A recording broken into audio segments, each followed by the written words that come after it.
The following lesson is linked to Learning Outcome 2, Reading and Viewing. It addresses the assessment standard that requires learners to explore and explain key features of texts and how they contribute to meaning.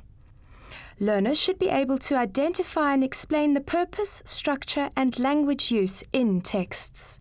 Learners should be able to distinguish between fact and opinion and give their own response. They should also be able to recognize some implied meanings.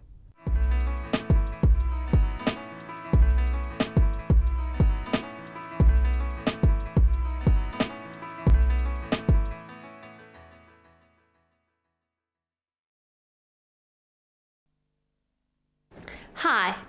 In this series of lessons, we've been looking at how texts are produced according to the function that they'll perform. We focused on these features. Let's recap what they are. The intention is the purpose of the text. The target audience is the reader at whom the text is aimed.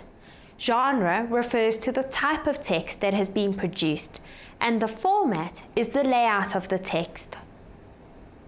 In the first part of this lesson, we looked at a newspaper article that had the intention of informing the public about something.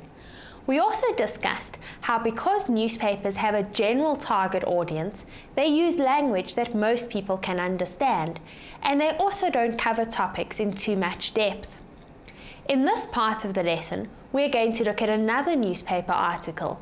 As we examine it, look and see if the intention of this article is just to inform the public or if there's another underlying intention. This article was taken out of the Sunday Times Metro section. Let's have a look at it. The article is entitled "Death Bend, How Many More Must Die?" This article is all about Maple Road in Midrand, where many accidents have taken place. Let's take a closer look at the title of this article. Death Bend. Is this simply an informative title, or does the journalist have other reasons for using such dramatic language here? The road's name is Maple Road, so why has the journalist called it Death Bend? Well, by using this shocking language, the reader is persuaded that something seriously needs to be done about this road where so many accidents occur. After shocking the reader, the article continues to persuade them. Let's read further. What about the question, how many more must die? Do you know what type of question this is? This type of question is a rhetorical question. The journalist is not seriously asking members of the public how many people they think should die at this intersection. Instead, the rhetorical question is asked to highlight the fact that many people are being killed at this intersection, and yet the government is doing little about it. The heading is one part of this article that catches your attention, but the pictures also help to draw readers into this article. Let's have a closer look at them and read the captions. The caption of this picture reads, "Daily exposure. Colleen Wagner is concerned about her family using the intersection." A quote from Colleen that is also mentioned in the article is printed on top of the picture. "Hell breaks loose at this junction during peak time."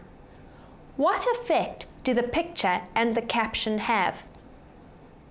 In this caption, Colleen mentions her concern for her family. It's easy to get readers to sympathize with Colleen's plight. We can all imagine ourselves in her situation.